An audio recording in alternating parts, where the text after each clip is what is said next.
పిల్లలు 25 పేజీల కథల పుస్తకానికి స్వాగతం.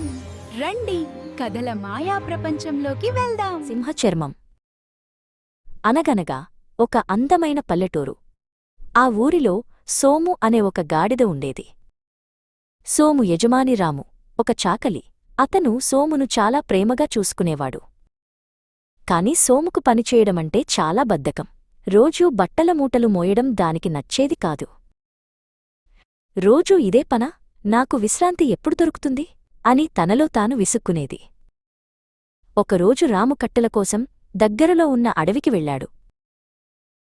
అక్కడ ఒక పొద దగ్గర వేటగాడు వదిలివెళ్లిన సింహం చర్మం ఒకటి కనిపించింది. ఆహా, ఇది భలే ఉంది, చలికాలంలో వెచ్చగా ఉంటుంది అనుకుని రాము దాన్ని ఇంటికి తెచ్చాడు. రాము ఆ చర్మాన్ని ఆరవేయడం సోము చూసింది. దాని మనసులో ఒక తుంటరి ఆలోచన పుట్టింది. నేను ఈ సింహం చర్మం కప్పుకుంటే అందరూ నన్ను చూసి నిజమైన సింహం అనుకుంటారు అనుకుంది. అప్పుడు నన్ను చూసి అందరూ భయపడతారు, ఇంక నాతో ఎవరూ పనిచేయించరు అని సంబరపడింది. ఆ రాత్రి రాము గాఢనిద్రలో ఉండగా సోము మెల్లగా బయటకు వచ్చింది.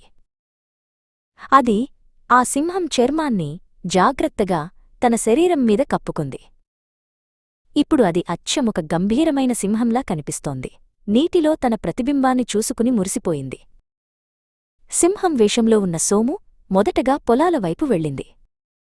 అక్కడ గడ్డిమేస్తున్న జంతువులు దాన్ని చూసి భయంతో వణికిపోయాయి. అమ్మో సింహం అంటూ కుందేళ్లు కలుగుల్లోకి, జింకలు అడవిలోకి పారిపోయాయి. ఇది చూసి సోముకు చాలా గర్వంగా అనిపించింది. తన బలాన్ని చూసి తానే మురిసిపోయింది. తరువాత మరింత ధైర్యం తెచ్చుకుని ఊరిలోకి అడుగుపెట్టింది.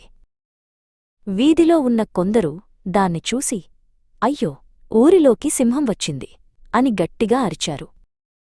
ఆ అరుపులకు ఊరంతా భయంతో ఇళ్లలోకి పారిపోయి తలుపులు మూసుకున్నారు.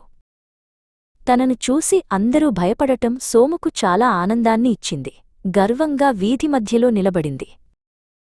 సరిగ్గా అదే సమయంలో ఊరి చివర ఉన్న తన స్నేహితుడైన మరో గాడిద ఓండ్ర పెట్టడం వినపడింది. ఆ పిలుపు వినగానే సోము తాను సింహం వేషంలో ఉన్నాననే సంగతి పూర్తిగా మర్చిపోయింది. స్నేహానికి ప్రతిస్పందనగా అది కూడా తన సహజమైన గొంతుతో గట్టిగా ఓండ్రా ఓండ్రా అని అరిచింది. ఆ గాడిద అరుపు విన్న వెంటనే ఇళ్లలో దాక్కున్న ప్రజలకు విషయమర్థమైంది. వాళ్లు కర్రలు, రాళ్లు తీసుకుని బయటకు వచ్చి దొంగగాడిదా అంటూ సోమును తరిమారు. సోము ప్రాణభయంతో పారిపోయింది. నీతి: వేషం మార్చినంత మాత్రాన అస్తిత్వం మారదు. మన నిజస్వరూపం ఏదో ఒకరోజు బయటపడుతుంది. ఇష్టపడండి, పంచుకోండి మరియు సబ్స్క్రైబ్ చేయండి.